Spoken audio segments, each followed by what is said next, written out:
Bethlehem. Christmas एक ऐसा समय है जब हम इतिहास की महान घटनाओं को याद करते हैं। ईश्वर इंसान बन गया।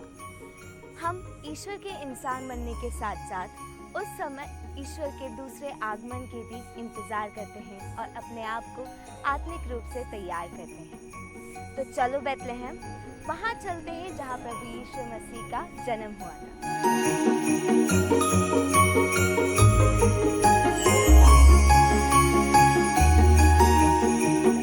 लेकिन एक मिनट रुकिए, प्रभु यीशु मसीह का जन्म क्यों हुआ था? तो उस इतिहास के समय चलते हैं जब हमको पता चलेगा कि ईसा मसीह के जन्म होने का क्या कारण है।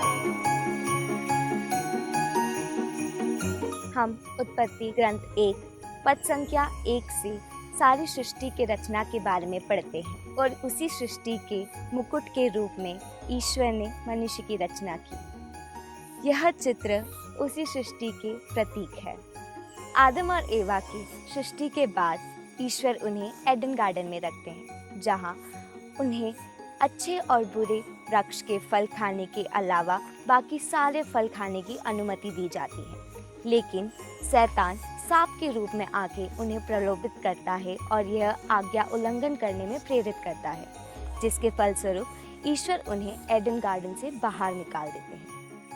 हालांकि ईश्वर ने उद्धारकर्ता का वादा किया था, लेकिन अपनी चुनी हुई जाति इस्राएलियों को अपने पास और अनंत जीवन की ओर वापस बुलाने के लिए उसने कई नेताओं को भेजा, जिन्हें हम पैट्रियार्क्स यानी कुल पिता के नाम से जानते हैं। उनमें से प्रमुख मूसा थे। यह चित्र हमें यही बताता है कि किस प्रकार ईश्वर की दी गई 10 नियमों को मूसा हमें देते हैं, परंतु इस्राएलियों ईश्वर के विरुद्ध चले गए।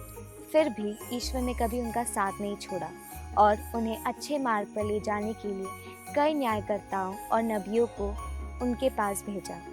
हम इस चित्र में देखते हैं उन नबियों में से एक महान नबी के बारे में, नबी एलियास। इस घटना के बारे में हम राजाओं का पहला ग्रंथ अध्याय 17 में पढ़ते हैं। इस्राएलियों ने जब राजा की मांग की, तब ईश्वर ने उन्हें कई राजाएं प्रदान की, जैसे साउल, दाऊद और सुलेमान, जिनमें से दाऊद प्रमुख राजा माने जाते हैं और उन्हीं के वंश में प्रभु ईसा का जन्म होता है।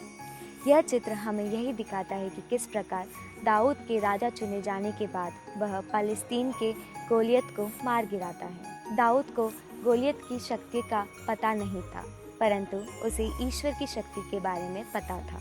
लेकिन सच तो यह है दोस्तों, इस्राएलियों आज भी उन्हें पापों से मुक्त कराने के लिए मसीह का इंतजार कर रही है, और यह चित्र उन इस्राएलियों को दर्शाते हैं।